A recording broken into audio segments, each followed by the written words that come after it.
Blog Talk Radio.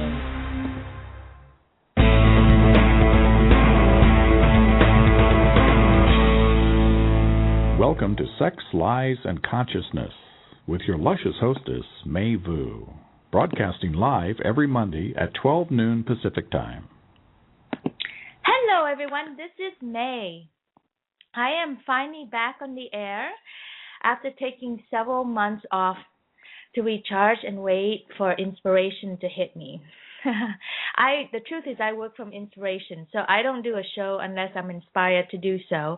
And usually the whole universe conspires and put a show right in my lap, and then all I have to do is show up and talk and interact with my guests.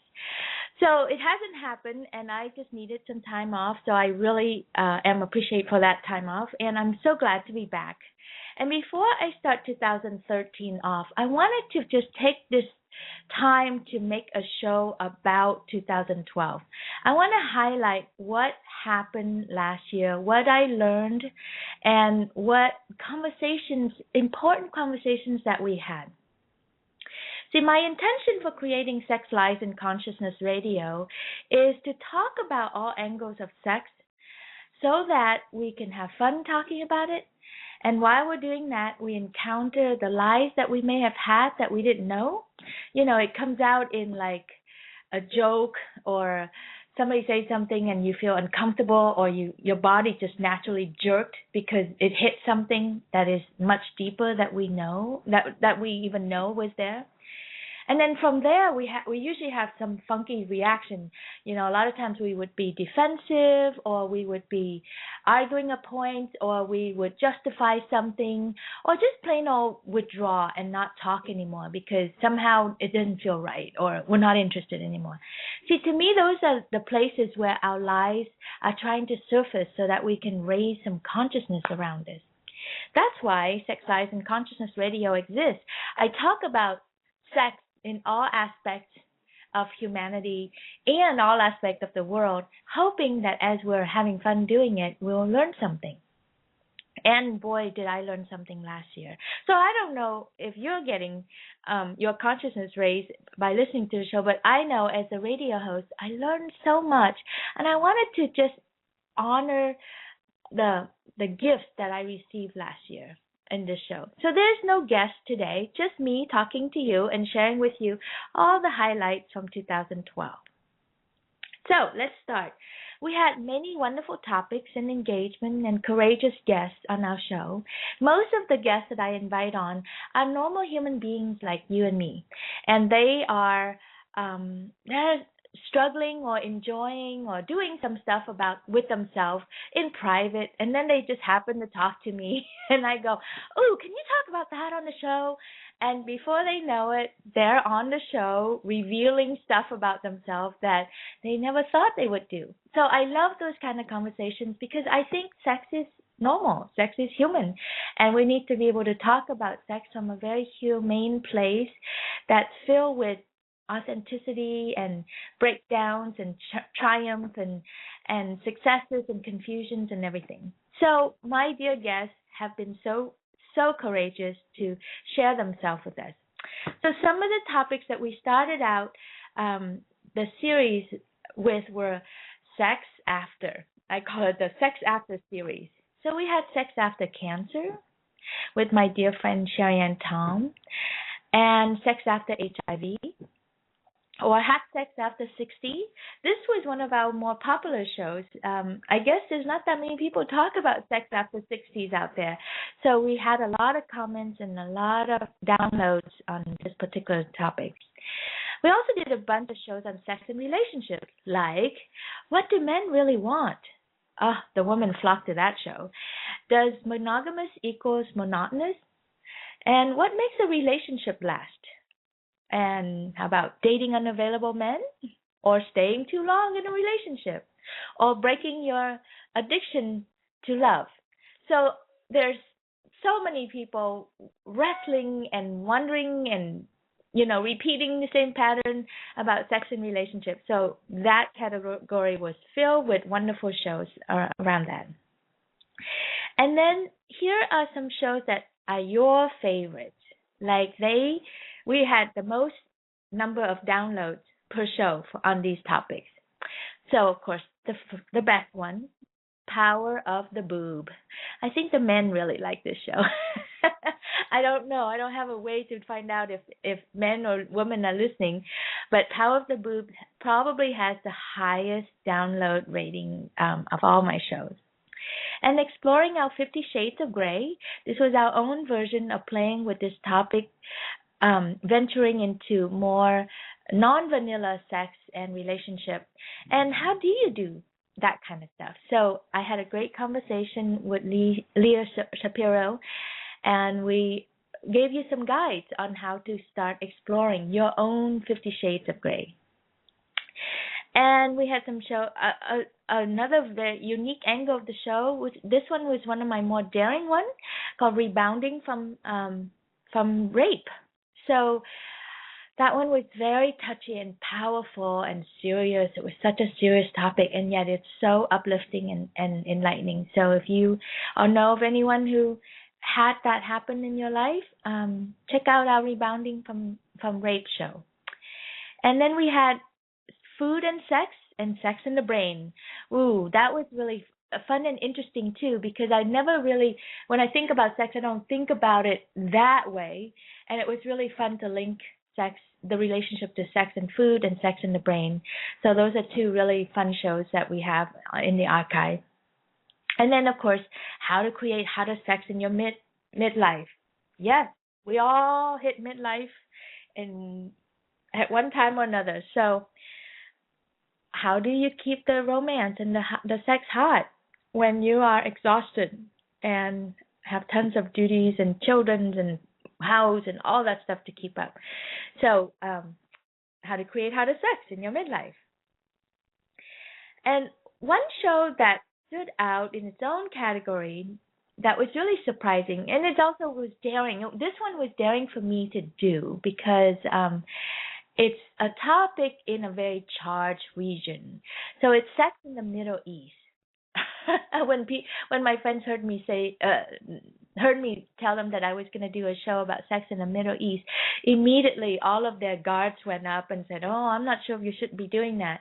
Well, if you do that and you don't do it right, you may never get invited into Dubai or the Middle East ever again. So that was a little scary to get warnings like that. However, it was a really personal show. I had 3 friends from different regions in the Middle East, and they shared their experience from their friends and themselves around how they handle sex in the Middle East. Fascinating stuff. So anyway, there's that, and I would love to do more shows on the road in regions like Sex in Toronto, or Sex in Japan, or China, or Asia as a whole, or in Africa. So anyway, I hope that the universe will bring me the inspiration and the contacts of people who are willing to have those conversations with me, and we'll put them in for 2013. Just in case you missed a hint, that was a hint, Hint, contact me if you want to talk about sex in your hometown or wherever you came from. However the sex play out, I'm interested. And I'm also available to travel to your region too, if there's an invite there. So anyway, a road trip is always welcome. All right, so now I want to share with you the 4 shows that had the biggest impact on me as the radio host and as a seasoned coach who talks to people about just about everything in life. And there was nothing that really surprised or shocked me, but these 4 shows were so special for me personally that I wanted to take some time to highlight them in a bigger light. So they were Female Ejaculation, Baby Boy Circumcision, Teen Drinking and Sex, and Blowjobs Are Like Getting Roses for Men. I'm going to talk about them in reverse order. So the first show is Blowjobs Are Like Getting Roses for Men. This show was so much fun, and it really healed. I think it completed healing my relationship with giving blowjobs to men. Because, before the show, I have done a lot of work on myself around my relationship with the cock and the blowjob and all that stuff. I mean, I was raised Catholic and conservative, and I'm Asian, and it's just I wasn't encouraged to explore or play with the cock, or let alone, be proud of giving blowjobs, or and swallow and all that stuff. It's all in the scary and icky bucket for me. But in the last 7 years, I've done a lot of healing work and a lot of relationship climbing with the penis, and I was much more comfortable, and I was actually really good at giving a blowjob. However, this show took me to the next level. My guest, Julie Ward, really, really showed me another ways of looking at giving blowjobs to men. I didn't know it, but it's an act of worship. It's a gift it's like the ultimate gift that we can give to a man. I thought it was just like duties, things you do to get what you want, or things you do once in a while so that, you don't look like a bad girlfriend or wife kind of thing. But no, there's so much to this for a man, and to really get down there and love their cock and savor it and enjoy it and look at them while you give head, and letting them know that you're on your knees and really adoring them and loving them and cherishing them and giving them pleasure is like the best thing you can do for a man. And it made me think about all our relationship with men, and especially the intimate one, like when things get rough and all that stuff, it's like when I can do that, when I can surrender to do that, it just heals everything. So I'm now much more purposeful about it. I'm now much more conscious about it. And I really honor the act of service and that body part, and really, love it and honor it, rather than do it like a duty or responsibility and get it over with kind of thing. So he loves it. I love it. That's actually more important. I love it, and he loves it, and it just makes a world of difference to our relationship. So I highly recommend you listen to that show.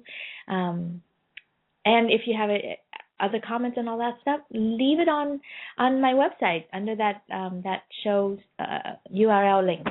Would love to hear from you about that. Okay. And then the next show that really had an impact in a different way was my show on teen drinking and sex. Again, I'm just unconscious as any other woman out there. I'm busy doing stuff, and I don't think about these things. And then the show dropped into my lap, and I'm like, oh, sure, let's get on and talk about that. Teen and drinking, that's great.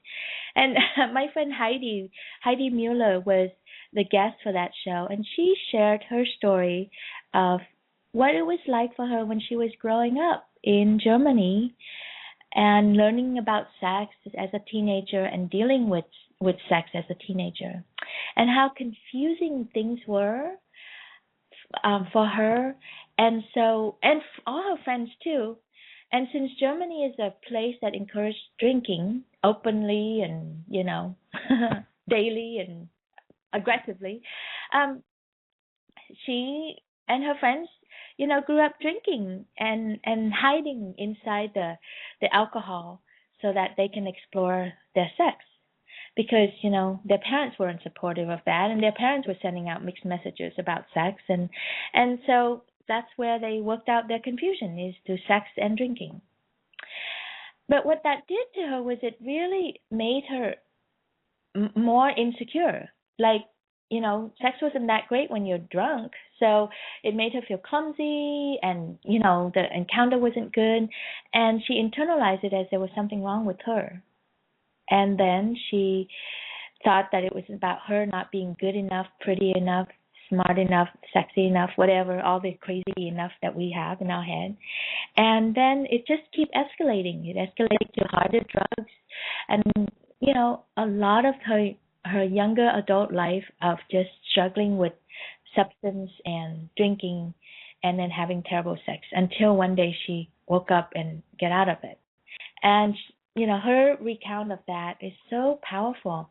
And I just think, as a mother of a preteen, my daughter is 11 years old, I'm so glad that I got to talk about that, and that my consciousness was raised around this topic, because I can have a much better conversation with my daughter if I could help her understand about sex and her sexuality and her body and how other people work and what's going on with society and all the crazy and confusion, and here's how I can help her find out about her own sex. It just will, I'm hoping that it will create a much more empowered teenager, which then grows up into a wholesome and healthy adult around her own sexuality.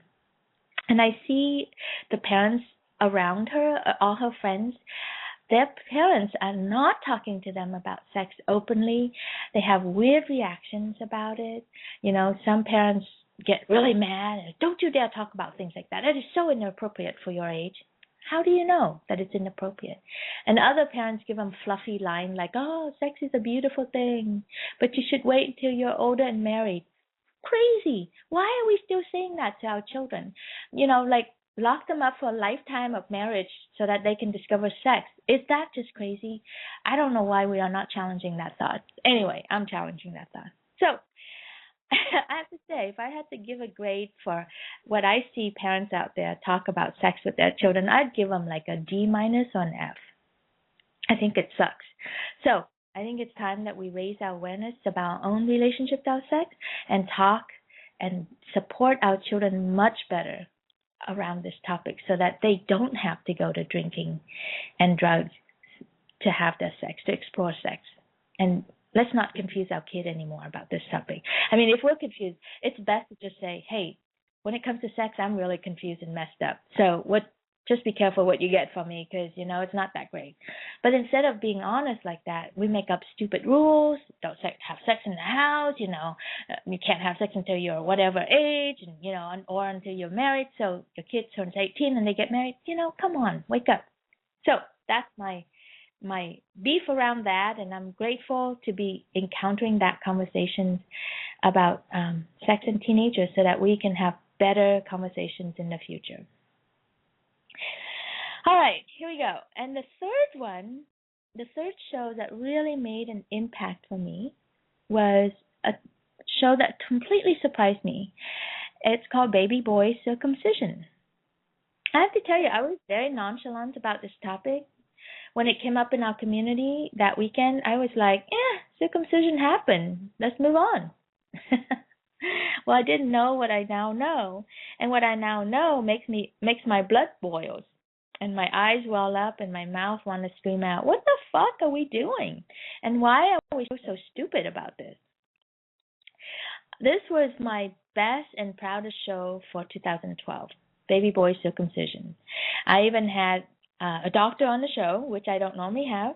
I had Dr. Ryan McAllister. He is a champion and an advocate for non-circumcision.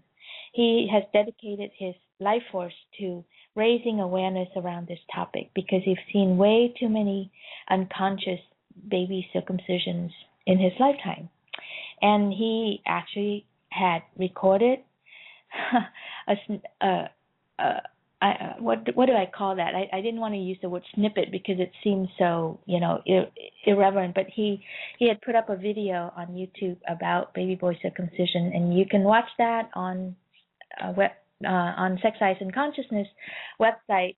And it really records the actual circumcision. And when you watch that, your hair stand up, and, well, my hair did, and my heart just popped out of my chest in pain, and my eyes just started crying uncontrollably because it was so inhumane and crazy.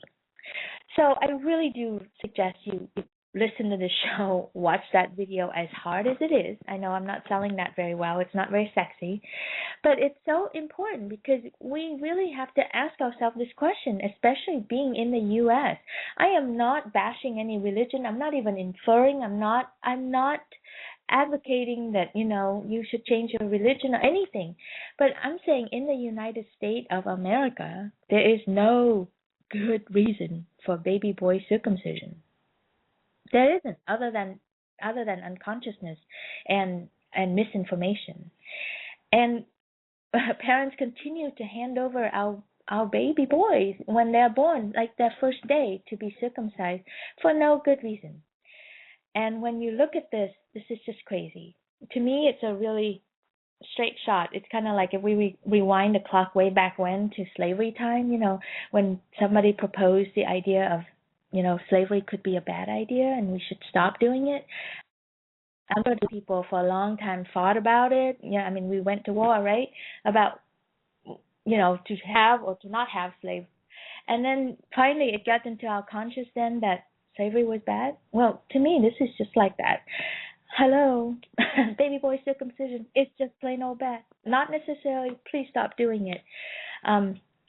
So anyway, so that was a total awakening for me. I've never gotten political or took a big stand on anything, but after that show, I really felt it. I feel like I need to take a stand and a voice for no more circumcision. Okay, and so let me just bring this list to a close, to a much better joy for the last topic, which is female ejaculation. Hands down, the most popular topic of the year.